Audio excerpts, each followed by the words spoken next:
Graeme, a defeat's always tough, but to lose in that manner, going 2 goals up, and obviously the disallowed goal at the end, you must be bitterly disappointed. Yeah, very, very disappointed.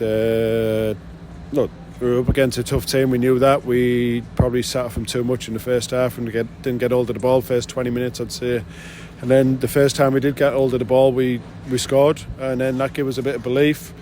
We were in the game from that point. Great start to the second half. You go 2-0 up, and that's what I was just saying to players, how disappointing what we didn't keep doing what we were doing from that point. We stopped. We thought we'd sit off instead of still being on the front foot and trying to press them and stop them from playing forward. And what we did in the first half very well is we dealt with crosses. We made the first contact in every single cross that came in that box. Second half we looked like a different team defending the box. We had no one made the first contact. They scored the first goal from a cross.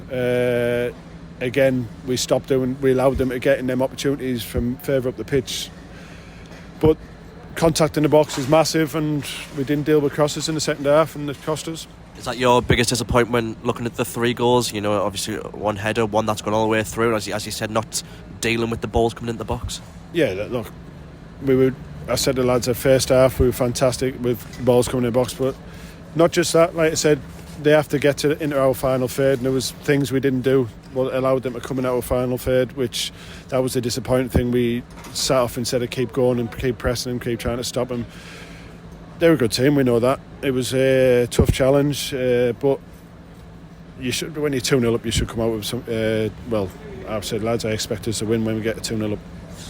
The big talking point from our side is obviously going to be right at the death. A ball comes in, Gavin Holohan put it in the back of the net, and then 30 seconds later the linesman's got his flag up for offside. We've seen a few videos back, we haven't seen it properly, but it looks like Gav's come from behind the defenders, so not offside. How do you analyse that?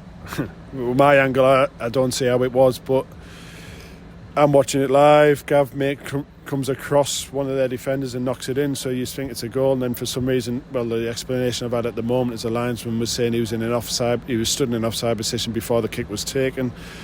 I'm not sure he's watched the ball being taken and where Gav was after that. I think he's just used that as the initial thought. He asked who the goal score was. He told him it was a 14. He said, yeah, it was him offside.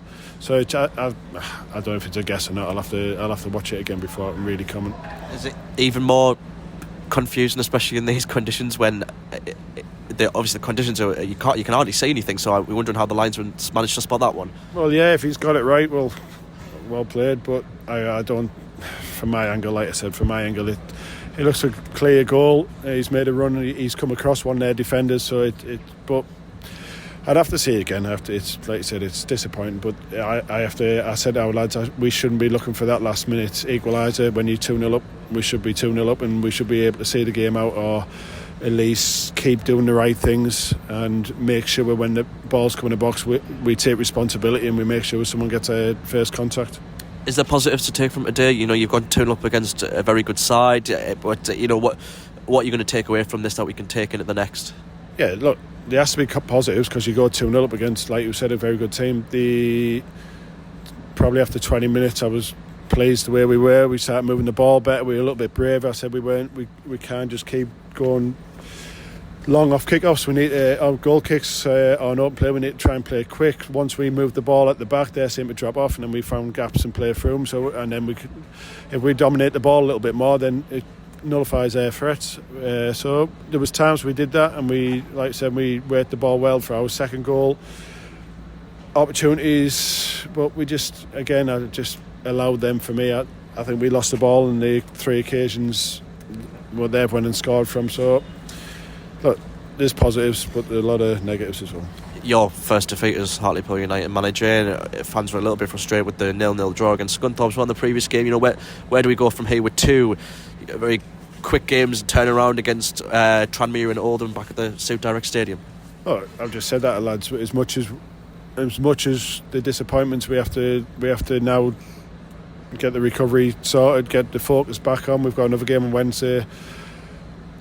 Another tough game. Another team who just won again today, 2-0 I think it is, so, and they're pushing in the playoffs. But we've shown we can match the top teams or the teams in this league. We have to have that little bit of belief, and we can't switch off. We've switched off on too many occasions in the second half today, and it's cost us.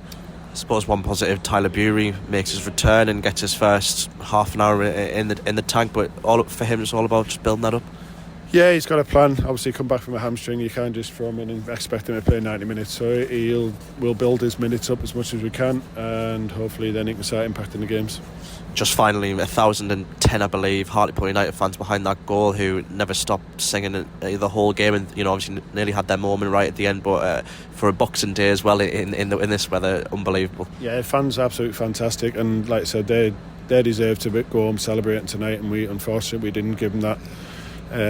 In the end, 2-0 up, their support non-stop. Even when we were 3-2 down, you could hear them. They were still driving the team forward, and like I said, I'm disappointed for them as like we all are. Graeme, thanks very much. Thanks very much.